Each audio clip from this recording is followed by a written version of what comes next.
Hi friends, ಇವತ್ತಿನ video ಮೂಲಕ season special ಆಗಿ ಬಿಸಿ ಬಿಸಿಯಾಗಿರುವಂತಹ ಮುದ್ದೆಗಾಗಿರ್ಬೋದು, ರೈಸ್ಗಾಗಿರ್ಬೋದು ತುಂಬನೇ ರುಚಿಯಾಗಿರುವಂತಹ ಹಳ್ಳಿ ಶೈಲಿಯ ಹಸಿ ಅವರೆಕಾಳಿನ ಹುಳಿ ಸಾರು ಯಾವ ರೀತಿ ಮಾಡೋದು ಅಂತಂದ್ಬಿಟ್ಟು ತೋರಿಸ್ಕೊಡ್ತಾ ಇದ್ದೀನಿ. ಸೊ ಬನ್ನಿ ಇವಾಗ ಲೇಟ್ ಮಾಡ್ದಿರಾ ಯಾವ ರೀತಿ ಮಾಡೋದು ಈ ಸಾರು ಅಂತಂದ್ಬಿಟ್ಟು ನೋಡೋಣ. ಪಾತ್ರೆಗೆ 1 ಲೀಟರ್ ಆಗುವಷ್ಟು ನೀರನ್ನು ಹಾಕ್ಕೊತಾ ಇದ್ದೀನಿ. ನೀರನ್ನು ಐ ಫ್ಲೇಮ್ನಲ್ಲಿ ಚೆನ್ನಾಗಿ ಬಿಸಿ ಮಾಡ್ಕೋಬೇಕು. ಈ ರೀತಿ ನೀರು ಚೆನ್ನಾಗಿ ಬಿಸಿ ಆಗ್ತಿರ್ಬೇಕಾದ್ರೆ ಇದ್ರಲ್ಗೇನೆ 1 kg ಆಗುವಷ್ಟು ಹಸಿ ಅವರೆಕಾಳು ತಗೊಂಡಿದ್ದೀನಿ ನಾನಿಲ್ಲಿ. ಇವಾಗ ಸೀಸನಲ್ಲಿ ಇರೋದ್ರಿಂದ ಅವರೆಕಾಳು ತಗೊಬಂದು ಮಾರ್ಕೆಟಲ್ಲಿ ಈ ರೀತಿ ಬಿಡಿಸ್ಬಿಟ್ಟು ನೀಟಾಗಿ ವಾಶ್ ಮಾಡ್ಕೋಬೇಕು. ವಾಶ್ ಮಾಡ್ಕೊಂಡಿದ್ದಾದ್ಮೇಲೆ ಈ ರೀತಿಯಾಗಿ ಚೆನ್ನಾಗಿ ಕುದೀತಾ ಇರ್ತಕ್ಕಂಥ ನೀರಲ್ಲಿಗೆ ವಾಶ್ ಮಾಡ್ಕೊಂಡಿರ್ತಕ್ಕಂಥ ಅವರೆಕಾಳು ಹಾಕ್ಕೊತಾ ಇದ್ದೀನಿ. 1 ಆಲೂಗಡ್ಡೆನ ಸಹ ಮೀಡಿಯಂ ಸೈಜಲ್ಲಿ ಕಟ್ ಮಾಡಿಬಿಟ್ಟು ವಾಶ್ ಮಾಡಿಬಿಟ್ಟು ಹಾಕ್ಕೊತಾ ಇದ್ದೀನಿ. 2 ಮೀಡಿಯಂ ಸೈಜಲ್ಲಿ ಇರುವಂಥದ್ದು ಬದನೆಕಾಯಿನ ಸಹ ಮೀಡಿಯಂ ಸೈಜಲ್ಲಿ ಕಟ್ ಮಾಡಿಬಿಟ್ಟು ವಾಶ್ ಮಾಡಿಬಿಟ್ಟು ಹಾಕ್ಕೊಂಡಿದ್ದೀನಿ. ರುಚಿಗೆ ತಕ್ಕಷ್ಟು ಕಲ್ಲುಪ್ಪನ್ನು ಸಹ ಹಾಕ್ಕೊಂಡು ಮಿಕ್ಸ್ ಮಾಡಿಕೊಂಡು ಪ್ಲೇಟ್ನ ಕ್ಲೋಸ್ ಮಾಡಿಬಿಟ್ಟು ಮೀಡಿಯಂ ಫ್ಲೇಮ್ನಲ್ಲಿ ಒಂದು 4 ರಿಂದ 5 ನಿಮಿಷ ಬೇಯಿಸ್ಕೋಬೇಕು. ಅಷ್ಟರಲ್ಲಿ ಮಸಾಲೆಗೋಸ್ಕರ ಪ್ಯಾನಲ್ಗೆ 1 ಟೇಬಲ್ ಸ್ಪೂನ್ ಆಗುವಷ್ಟು ಎಣ್ಣೆ, 1 ಬೆಳ್ಳುಳ್ಳಿನ ಮೇಲ್ಗಡೆ ಸಿಪ್ಪೆ ತೆಗೆದ್ಬಿಟ್ಟು ಹಾಕ್ಕೊತಾ ಇದ್ದೀನಿ. 1 ಮೀಡಿಯಂ ಸೈಜಲ್ಲಿ ಇರುವಂಥದ್ದು ಈರುಳ್ಳಿನ ಸಹ ಕಟ್ ಮಾಡಿಬಿಟ್ಟು ಹಾಕ್ಕೊತಾ ಇದ್ದೀನಿ. 1 ಟೊಮೊಟೊ, ಹಾಗೆಯೇ 1 ಟೇಬಲ್ ಸ್ಪೂನ್ ಆಗುವಷ್ಟು ಜೀರಿಗೆ, 1 ಟೇಬಲ್ ಸ್ಪೂನ್ ಆಗುವಷ್ಟು ಕರಿಮೆಣಸನ್ನು ಸಹ ಹಾಕ್ಕೊಂಡು ಲೋ ಟು ಮೀಡಿಯಂ ಫ್ಲೇಮ್ನಲ್ಲಿ ಟೊಮೊಟೊ ಸಾಫ್ಟ್ ಆಗೋವರೆಗೂ ಫ್ರೈ ಮಾಡ್ಕೋಬೇಕು. ನೋಡಿ, ಈ ರೀತಿಯಾಗಿ ಟೊಮೊಟೊ ಸಾಫ್ಟ್ ಆಗಿದ್ದಾದಮೇಲೆ ಈ ಟೈಮಲ್ಲಿ ಫ್ಲೇಮ್ನ ಆಫ್ ಮಾಡ್ಕೊಂಬಿಡಿ. ಇದ್ರಲ್ಗೇ 1 ನಿಂಬೆ ಹಣ್ಣಿನ ಸೈಜ್ ಆಗುವಷ್ಟು ಹುಣಸೆಹಣ್ಣು ಹಾಕ್ಕೊತಾ ಇದ್ದೀನಿ. ಇಷ್ಟಾದರೆ ಸಾಕು. ನಾನಿಲ್ಲಿ ನಾಟಿ ಟೊಮೊಟೊ ತಗೊಂಡಿರೋದ್ರಿಂದ ಇಷ್ಟು ತಗೊಂಡಿದ್ದೀನಿ. ಇನ್ ಕೇಸ್ ಫಾರಮ್ ಟೊಮೊಟೊ ತಗೊಂಡಿದ್ದೀರಾ ಅಂತಂದರೆ ಹುಣಸೆಹಣ್ಣು ಇನ್ನೂ ಸ್ವಲ್ಪ ಹಾಕ್ಕೋಬೇಕು.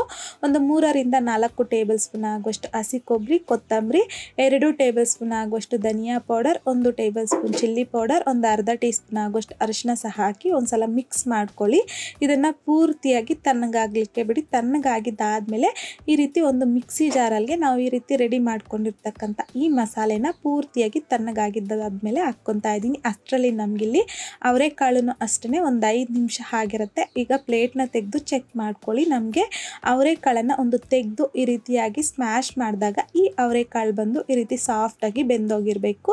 ಈ ರೀತಿಯಾಗಿ ಬೇಯಿಸ್ಕೊಂಡಿರ್ತಕ್ಕಂಥ ಅವರೆಕಾಳನ್ನು 1 ಸೌಟ ಆಗುವಷ್ಟು ಅವರೆಕಾಳನ್ನು ಈ ಮಸಾಲೆ ಜೊತೆಗೆ ಹಾಕಿ ಗ್ರೈಂಡ್ ಮಾಡ್ಕೋಬೇಕು. ಈಗ ಪ್ಯಾನಲ್ಲಿ ಮಸಾಲೆ ಫ್ರೈ ಮಾಡ್ಕೊಂಡಿದ್ರಲ್ವ ಅದರಲ್ಲಿಗೆ ನೀರು ಹಾಕಿ ಈ ಮಿಕ್ಸಿ ಜಾರಲ್ಲಿಗೆ ತಗೊಂಡು ಈ ಮಸಾಲೆನ ಸ್ಮೂತಾಗಿ ಗ್ರೈಂಡ್ ಮಾಡ್ಕೋಬೇಕು. ಸೊ ನೋಡಿ, ಈ ರೀತಿ ಮಸಾಲೆನ ಸ್ಮೂತಾಗಿ ಗ್ರೈಂಡ್ ಮಾಡ್ಕೊಂಡಿದ್ದಾದಮೇಲೆ ಈ ಮಸಾಲೆನ ಆಲ್ರೆಡಿ ನಾವಿಲ್ಲಿ ಅವರೆಕಾಳನ್ನು ಸಹ ಬೇಯಿಸ್ಕೊಂಡಿರ್ತೀರಲ್ವ, ಬೇಯಿಸ್ಕೊಂಡಿರ್ತಕ್ಕಂಥ ಈ ಅವರೆಕಾಳಲ್ಲಿಗೆ ಈ ಮಸಾಲೆನ ಹಾಕ್ಕೊತಾ ಇದ್ದೀನಿ. ಹಾಕ್ಕೊಂಡಿದ್ದಾದಮೇಲೆ ಈಗ ಸಾಂಬಾರ್ ಕನ್ಸಿಸ್ಟೆನ್ಸಿ ನೋಡಿಕೊಂಡು ನೀರನ್ನು ಅಡ್ಜಸ್ಟ್ ಮಾಡ್ಕೋಬೇಕು. ಸೊ ನಾನಿಲ್ಲಿ ಮೀಡಿಯಮ್ ಥಿಕ್ನೆಸ್ಸಲ್ಲಿ ಸಾರು ಮಾಡ್ಕೊತಿರೋದ್ರಿಂದ ನಾನಿಲ್ಲಿ 1 ಲೀಟರ್ ಆಗುವಷ್ಟು ನೀರನ್ನು ಹಾಕಿ ನೋಡಿ ಈ ಕನ್ಸಿಸ್ಟೆನ್ಸಿಗೆ ಮಿಕ್ಸ್ ಮಾಡ್ಕೊಂಡಿದ್ದೀನಿ. ಈಗ ಐ ಫ್ಲೇಮ್ನಲ್ಲಿ ಒಂದ್ಸಲ ಈ ರೀತಿ ಚೆನ್ನಾಗಿ ಕುದಿಸ್ಕೋಬೇಕು. ಈ ರೀತಿ ಸಾರು ಚೆನ್ನಾಗಿ ಕುದೀತಾ ಬೇಕಾದ್ರೆ ಒಂದ್ಸಲ ಮಿಕ್ಸ್ ಮಾಡಿಕೊಂಡು ಪ್ಲೇಟ್ನ ಕ್ಲೋಸ್ ಮಾಡಿಬಿಟ್ಟು ಮೀಡಿಯಂ ಫ್ಲೇಮ್ನಲ್ಲಿ ಒಂದು 5 ನಿಮಿಷ ಕುದಿಸ್ಕೋಬೇಕು. ಪ್ಲೇಟ್ನ ಪೂರ್ತಿಯಾಗೂ ಸಹ ಕ್ಲೋಸ್ ಮಾಡ್ಕೋಬಾರ್ದು. ಈ ರೀತಿ ಸ್ವಲ್ಪ ಓಪನ್ನಲ್ಲೇ ನಾವು ಸಾರನ್ನು ಕುದಿಸ್ಕೋಬೇಕು. ಒಂದು 5 ನಿಮಿಷ ಆದಮೇಲೆ ಪ್ಲೇಟ್ನ ತೆಗೆದು ಒಂದ್ಸಲ ಮಿಕ್ಸ್ ಮಾಡಿಕೊಂಡು ಫ್ಲೇಮ್ನ ಆಫ್ ಮಾಡ್ಕೊಂಬಿಡಿ. ಈಗ ಸಾರು ಅನ್ನೋದು ಆಲ್ಮೋಸ್ಟ್ ರೆಡಿ ಆಗೋಗಿದೆ. ಈಗ ಈ ಸಾರನ್ನ ಪಕ್ಕಕ್ಕೆ ಇಟ್ಕೊಂಡು ಇದಕ್ಕೆ ಸಿಂಪಲ್ ಆಗಿ ಒಂದು ಒಗ್ಗರಣೆ ಹಾಕ್ಕೋಬೇಕು.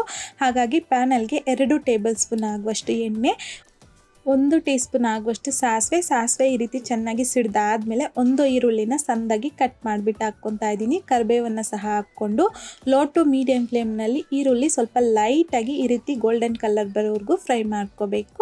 ಫ್ರೈ ಮಾಡ್ಕೊಂಡಿದ್ದಾದಮೇಲೆ ಫ್ಲೇಮ್ನ ಆಫ್ ಮಾಡಿಕೊಂಡು ಇಮ್ಮಿಡಿಯೇಟಾಗಿ ಈ ಒಗ್ಗರಣೆನ ಆಲ್ರೆಡಿ ಸಾರು ರೆಡಿ ಮಾಡಿಟ್ಕೊಂಡಿರ್ತಾರಲ್ವ, ಸೊ ಅದರಲ್ಲಿಗೆ ಹಾಕ್ಕೊಂಡು ಒಂದ್ಸಲ ಎಲ್ಲ ನೀಟಾಗಿ ಮಿಕ್ಸ್ ಮಾಡಿಕೊಂಡ್ರೆ ನಮಗೆ ತುಂಬಾ ರುಚಿಯಾಗಿರುವಂತಹ ಹಳ್ಳಿ ಶೈಲಿಯ ನಮಗಿಲ್ಲಿ ಹಸಿ ಅವರೆಕಾಳಿನ ಸಾರು ಅನ್ನೋದು ರೆಡಿ ಆಗೋಗುತ್ತೆ. ಸೊ ಬಿಸಿ ಬಿಸಿಯಾಗಿರುವಂತಹ ಮುದ್ದೆಗಾಗಿರ್ಬೋದು, ರೈಸ್ಗಾಗಿರ್ಬೋದು ಈ ಸಾರು ಕಾಂಬಿನೇಷನ್ನು ತುಂಬಾ ರುಚಿಯಾಗಿರುತ್ತೆ. ಈಗ ಸೀಸನಲ್ಲಿ ನಮಗೆ ಅವರೆಕಾಳು, ಅಲಸಂದೆ ಎಲ್ಲ ಸಿಗೋದ್ರಿಂದ ಒಂದ್ಸಲ ಈ ರೀತಿಯಾಗಿ ಸಾರನ್ನ ಟ್ರೈ ಮಾಡಿ ನೋಡಿ. ಟ್ರೈ ಮಾಡಿದ್ದಾದಮೇಲೆ ನಿಮಗೂ ಸಹ ಟೇಸ್ಟ್ ಹೇಗೆ ಬಂತಂದ್ಬಿಟ್ಟು ಮರಿದೇ ನನಗೆ ಕಾಮೆಂಟ್ ಬಾಕ್ಸಲ್ಲಿ ಕಮೆಂಟ್ ಮಾಡಿ, ಲೈಕ್ ಮಾಡಿ, ಹಾಗೆಯೇ ನಿಮ್ಮ ಫ್ರೆಂಡ್ಸ್ ಆ್ಯಂಡ್ ಫ್ಯಾಮಿಲಿ ಜೊತೆಗೆ ಶೇರ್ ಮಾಡಿ.